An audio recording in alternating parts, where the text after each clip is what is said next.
నమస్తే వీధుని స్వాగతం. లక్ష్మణ సమాజితం Kamareddy district president Arunatara గారు ప్రస్తుతం మనతో ఉన్నారు. ఈరోజు భారతీయ జనతా పార్టీలో చాలామంది జాయిన్ అయిన సందర్భంగా వారితో ముచ్చటిద్దాం. నమస్తే మేడం. నమస్కారం అండి. సో గత ఎన్నికల్లో మీరు భారతీయ జనతా పార్టీలో జాయిన్ అయ్యారు.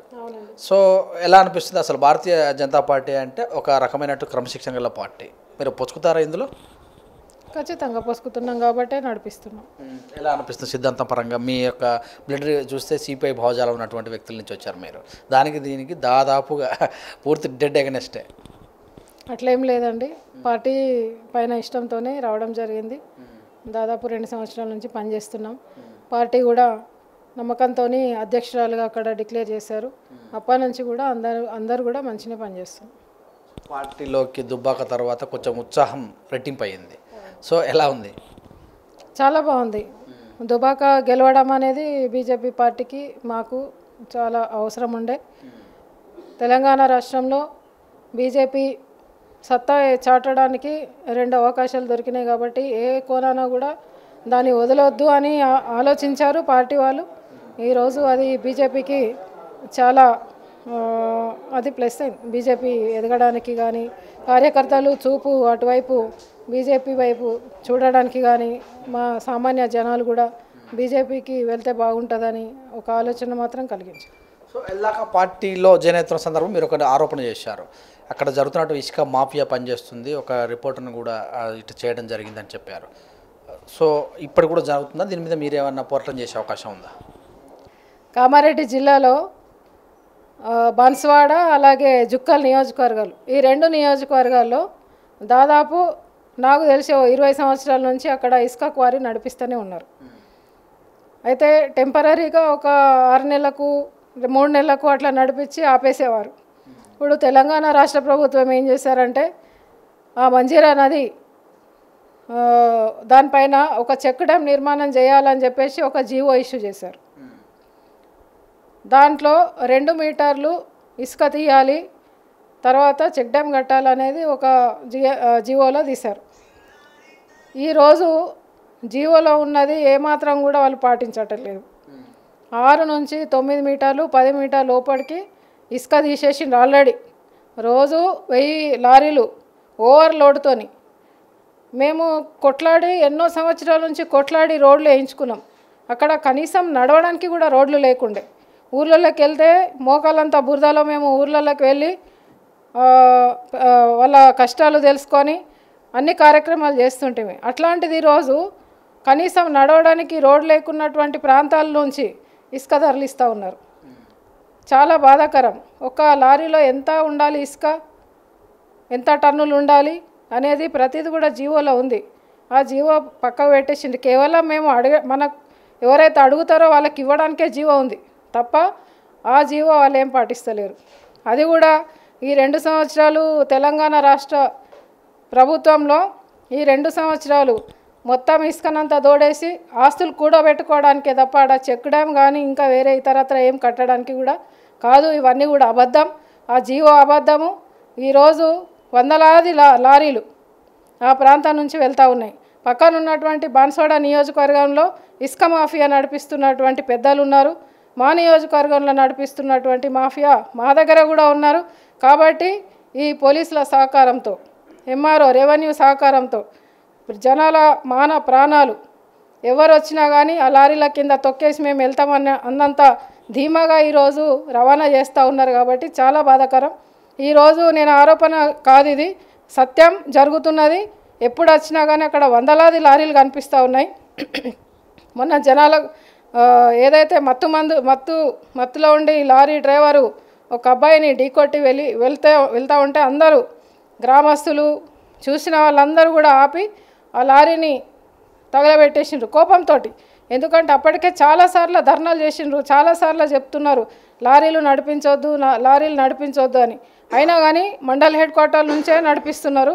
దాదాపు మొత్తం ఆ ఏరియా అంతా పొల్యూట్ అయిపోయింది డస్ట్ తోటి. చాలామందికి రోగాలు వస్తున్నాయి. అయినా కానీ చెప్తా ఉంటే వాళ్ళు రోజుకు 3 సార్లు వాటర్ ట్యాంకర్ ద్వారా రోడ్లన్నీ తడుపుతూ ఉన్నారు. దాంతో రోడ్లు మొత్తం సింక్ అయిపోతున్నాయి. వీళ్ళు 1000 టన్నుల లారీలు ఆ రోడ్డు పైన సింక్ అయిపోతున్న రోడ్డు పైన వెళ్తూ ఉంటే ఇంకా చాలా ఘోరంగా రోడ్డు మొత్తం డ్యామేజ్ అవుతూ ఉంది. అంతేకాకుండా ఎవరు అడ్డం వచ్చినా కానీ వాళ్ళు ఒక బ్రేక్ కూడా వేస్తలేరు, లారీలకు కానీ ట్రాక్టర్లు ఎక్కడ కూడా బ్రేక్ లేవు.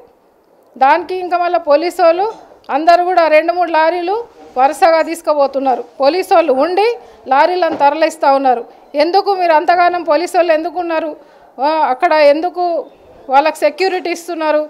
గ్రామంలో సర్పంచ్ కానీ అక్కడ గ్రామస్తులు కానీ అక్కడికి వెళ్ళి ఎందుకు చేస్తున్నారు అని అడగడానికి వెళ్తే కూడా వాళ్ళపైన దాడి చేసే పరిస్థితి ఉంది. కాబట్టి గ్రామస్తులు భయాందోళన ఉన్నారు, అక్కడ ఉన్నటువంటి ప్రజలు భయాందోళన ఉన్నారు. వాళ్ళ ప్రాణం పోతే అడిగితే ప్రాణం తీస్తారేమన్నంత భయంలో ఉన్నారు. ఎందుకంటే ఈరోజు అక్కడ చూస్తే మనము ఒక 50 మంది దాకా ఎక్కడి నుంచి వచ్చారో తెలియదు, వాళ్ళు కర్రలు పట్టుకొని అక్కడ కూర్చుంటారు. ప్రైవేటు క్వారీ నడిపించేటోళ్ళు ఉంటారు, దాంట్లో జగ్గారెడ్డికి సంబంధించిన లారీలు, కవితమ్మకు సంబంధించిన లారీలు, కేటీఆర్కి సంబంధించిన లారీలు, పక్కకున్నటువంటి నాయకులు ఇప్పుడు అధికారంలో ఉన్నటువంటి వాళ్ళ లారీలు, మా దగ్గర ఉన్నటువంటి అధికారంలో ఉన్నటువంటి ఎమ్మెల్యే గారు సంబంధించిన వాహనాలు అన్నీ నడుస్తున్నాయి. అడగడానికి పోయిన వాళ్ళకి మాత్రం కర్రలు పట్టి కొడుతూ ఉన్నారు. ఇది చాలా దౌర్జన్యం, ఇది ఆపాలి. మా ప్రాంతం అంతా ఎడారైపోతుంది, ఆపకపోతే చాలా నష్టం జరుగుతుందని మేము అడుగుతూ ఉన్నాము. ఈరోజు రాష్ట్ర అధ్యక్షుల వారి దగ్గరికి కూడా రావడం జరిగింది. ఎందుకంటే ప్రాణాలు పోతూ ఉన్నాయి, వ్యవసాయ భూములన్నీ కూడా ఎడారిగా మారే అవకాశం ఉంది. కాబట్టి ఇవన్నీ కూడా వెంటనే ఆపాలని నేను కోరుకుంటా ఉన్నాను. సో మీరు బలమైన ఆరోపణ చేస్తారు, కేటీఆర్ ఉన్నాయని, కవిత ఉన్నాయని. ఒకవేళ వాళ్ళు స్పందించి మీ దమ్ముంటే నిరూపించండి అని ఒక మాట అంటే మీరు ఎలా ఉంటారు? దానికి సిద్ధమేనా? ఈరోజు మొన్న జరిగినటువంటి ఇన్సిడెంట్ అండి, రాత్రి కాలబెట్టారు. పొద్దున చూస్తే అసలు అక్కడ లారీ కాదు కదా, ఏం ఇన్సిడెంట్ లేనట్టు అయిపోయింది. మనము ఎక్కడైనా యాక్సిడెంట్ జరిగినా ఏదన్నా జరిగితే ఆ లారీ ఆ వాహనం ఏదైనా కానీ చాలా రోజుల వరకు ఉంటుంది, లేదా పోలీస్ స్టేషన్లో ఉంటుంది. ఈరోజు నేను అడుగుతూ ఉన్నాను, ఆ కలబెట్టిన లారీ ఎక్కడున్నది? పొద్దున వరకు ఎక్కడ తరలించిండ్రు? దాని వెనుక ఉన్నటువంటి ఎన్నో లారీలు ఉండే అవెక్కడికి పోయినాయి? అన్ని నంబర్ ప్లేట్లు ఒకటే రకంగా ఉంటాయి, అవెక్కడికి పోయినాయి? మరి ఆ లారీ కాలబెట్టిన లారీ ఎక్కడుందో రప్పియాలి. అది కూడా మొత్తం డ్యామేజ్ కాలేదు, ఎక్కడో ముంగట కాలబెట్టిరు, కొంచెం డ్యామేజ్ అయింది. రాత్రే తరలించాల్సిన అవసరం ఏమున్నది? అది ఆ లారీ ఎవరికి సంబంధించిన లారీ అని ఆ గుట్టు బయటకు వస్తుందనే కదా లారీని రాత్రే తరలించిండ్రు. ఎందుకోసం తరలించిండ్రు? కాబట్టి మాకున్నటువంటి అనుమానాలన్నీ కూడా మాకున్నాయి. ఎందుకంటే గతంలో కూడా 4-5 పాయింట్లలో నడిచినాయి. ఈరోజు ఒక కాంట్రాక్ట్గా బతికినటువంటి వాళ్ళు ఈరోజు కుబేరులుగా ఉన్నారు మా ప్రాంతంలో. మేము అది చాలా రోజుల నుంచి చూస్తూ ఉన్నాం. కానీ ఎప్పుడు కూడా వాళ్ళు రూల్స్ని విరుద్ధంగా పోలేదు. చీకట్లో బ్లాక్లో అమ్ముకున్నారు, నడిపించుకున్నారు, ఎన్నో చేసిండ్రు. అయినా కానీ ఈరోజు బాధాకరం ఏంటంటే ఒక 1000 లారీలు ఉంటాయి, కనీసం మేము వెళ్ళడానికి రోడ్డుకి దారి కూడా ఇవ్వరు. అంత దౌర్జన్యంగా ఇంకా పోలీసు వాళ్ళు వచ్చి వెళ్తున్నటువంటి వాహనాలు వాళ్ళకి అడ్డగించి మీరు పక్కకి వెళ్ళిపోండి, లారీలకు సైడ్ ఇచ్చుకుంటారు, లారీలు తీసుకెళ్తారు. కానీ మరి వెళ్తున్నటువంటి సామాన్య జనానికి చాలా కష్టంగా ఉంది. అందుకే ఆరోపణలు ప్రతి ఒక్కళ్ళకు కూడా తెలుసు. మీరు గ్రామంలో అక్కడ ఉన్నటువంటి గ్రామాల దగ్గరికి మీరు వెళ్ళండి, వాళ్ళే చెప్తారు 6వ నంబర్ ఎవరిది, 7వ నంబర్ ఎవరిది, అట్లా నంబర్లు వేసుకున్నారు, లారీలకు నడిపిస్తున్నారు. ముంగడ చూస్తే డబల్ బెడ్రూమ్ అంటారు, హైదరాబాద్కి తరలిస్తున్నామని అంటారు, ఎవరు కూడా చెప్పారు. కానీ అక్కడ కూర్చోబెట్టి ఇప్పుడు ఇసుకని తరలించుకుంటే అఫీషియల్గా తరలించుకుంటే దానికి పోలీసు వాళ్ళు ఎందుకు అవసరం, ప్రైవేట్ వాళ్ళు ఎందుకు అవసరం? కర్రలు పట్టుకొని జనాలు ఎంట పడాల్సిన అవసరం ఏమున్నది? ఏమన్నా దొంగతనం చేస్తే కదా ఇవన్నీ అవసరమవుతాయి. కాబట్టి ఇవన్నీ కూడా మేము ఆపమంటున్నాం. ఎందుకు? చాలా ఇప్పటిదాకా ఇసుక చాలా తీసుకెళ్ళిండ్రు, చాలు. కనీసం ఇప్పుడన్నా మా ఏరియాని సస్యశ్యామలంగా ఉంచడానికి ఖచ్చితంగా ఆపేయాలని చెప్పేసి మేము డిమాండ్ చేస్తున్నాం. సో ప్రభుత్వంలో లేని వ్యక్తి జగ్గారెడ్డి బండ్లు కూడా నడుస్తుందని చెప్తున్నారు కదా. సో ఎలా మరి టీఆర్ఎస్ అంటే నిప్పులు జరిగేటటువంటి వ్యక్తి యొక్క వాహనాలు నడపడానికి కారణం ఏమే ఉంటుంది? చూడండి, మేము అంటే అక్కడ ఉన్నటువంటి పరిస్థితులు అన్నీ కూడా బేస్ చేసుకొని మాట్లాడతాం, పొట్టిగా ఊరికే మాట్లాడట్లేదు. 100 లారీలు ఎక్కడి నుంచి వస్తాయండి? ఒక 10-15 నిమిషాల్లో బుకింగ్ చేస్తారంట, ఆన్లైన్లో బుకింగ్. ఆ రోడ్డు పంటి వెళ్తాయి కాబట్టి అక్కడ ఉన్న వాళ్ళు ఇన్వాల్వ్మెంట్ ఉంది, ఇక్కడ ఇన్వాల్వ్మెంట్ ఉంది.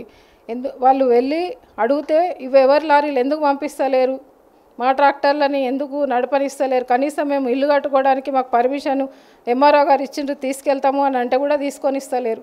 ఎందుకోసం అంటే జగ్గారెడ్డి గారు లారీలు ఉన్నాయండి, వాళ్ళ పలానోళ్ళ లారీలు ఉన్నాయి, మేము పంపించకపోతే మాకు ఇబ్బంది అవుతుంది అని చెప్పేసి అక్కడ వాళ్ళు మాట్లాడుకున్నాం. అన్ని సీసీటీవీ ఫుటేజీలు తీపియండి, అది కూడా నేను చెప్తా ఉన్నాను. ఇప్పుడు రోడ్ అంటే మొత్తం సీసీటీవీ ఫుటేజీలు ఉన్నాయి కదా, మొత్తం తీపియండి. అక్కడ మీకు తెలుస్తుంది ఎన్ని లారీలు వచ్చినాయి, ఎవరు లారీలు వచ్చినాయి, నంబర్ ప్లేట్లు ఉంటాయి, డ్రైవర్ ముఖాలు ఉంటాయి, అందరివి ఉంటాయి. కాబట్టి అవన్నీ తీపిచ్చి ఎంక్వైరీ చేపియండి. సో గతంలో ఉన్నటువంటి ప్రభుత్వాలు ఇసుక మాఫియాలాగా పనిచేసా అని చెప్పారు. మా ప్రభుత్వం వచ్చిన తర్వాత ప్రభుత్వానికి ఖజానా నింపుతున్న ఇసుక ద్వారా అని చెప్తుంది ప్రభుత్వం. దీని ఎలా చెప్తారు? అన్ని అబద్ధాలేనండి. ఇప్పటిదాకా ఎన్ని చేసినారు, ఏవి చేసినా కానీ అబద్ధాలే. జనాలకు అందరికీ మోసం చేస్తున్నారు. వాళ్ళు చెప్పినటువంటి మా దళితుల ముఖ్యమంత్రి ఎక్కడున్నాడు? డబల్ బెడ్రూమ్ అందరికి ఇస్తాన్నాడు, ఎక్కడున్నాడు? పిల్లలకు ఉద్యోగాలు ఇస్తామన్నారు, అవి ఎక్కడ ఉన్నాయి? అన్ని అబద్ధాలే. ఇది కూడా అదే అబద్ధము. వాళ్ళ సొంత నిధులు పెంచుకోవడానికి తప్ప రాష్ట్రానికి వేసింది ఏం లేదు. అప్పుల కుప్పలో పెట్టిర్రు. రేపు ఎవరు వచ్చినా కానీ అప్పులని అందరు ప్రజలు బేరు చేయాల్సిందే. కాబట్టి వాళ్ళు చెప్పేది ఒకటి, చేసేది ఒకటి. మనం చూస్తూనే ఉన్నాం. ఉద్యమం ఉధృతం చేస్తారా ఈ విషయం పైన మీ పార్టీ సంస్థానంతో? చేస్తాం, తప్పకుండా చేస్తాం. ఆపేయాలని చెప్పేసి మేము కోరుతా ఉన్నాము. ఆపకపోతే ఖచ్చితంగా ఉద్యమమే చేస్తాము. ఎక్కడ కూడా ఇసుక మాఫియా అవసరం ఉన్నంతనే తీసుకోవాలా. ఎవరికి ఎంత అవసరం ఉంటే పర్మిషన్స్ ఇవ్వాలా. గరీబోళ్ళు ఇల్లు కట్టుకుంటామని అంటే గరీబోళ్ళకి పర్మిషన్లు ఇస్తలేరు. ఎక్కడి నుంచో లారీల కొద్ది తరలిస్తున్నటువంటి వాళ్ళకి ఎక్కడి నుంచి పర్మిషన్లు వస్తాయి? అసలు ఈ రాష్ట్రంలో డబల్ బెడ్రూమ్ ఎన్ని కడుతున్నారు? దానికోసం వందల లారీలు అవసరమా ఇసుక? అన్ని ప్రైవేట్ వాళ్ళకి అమ్ముకొని వాళ్ళ ఆస్తులు కూడా పెట్టుకోవడానికి తప్ప అదంతా అబద్ధపు మాటలు వాళ్ళు మాట్లాడేదాన్ని. సామాన్య ప్రజానీకం ఒక మద్దతు ఎలా ఉంది? వాళ్ళు ఏం చెప్తున్నారు? సామాన్య ప్రజలకు ఈరోజు చాలా బాధలు ఉన్నాయండి. వాళ్ళ గురించి పట్టించుకున్న నాదుడే లేదు.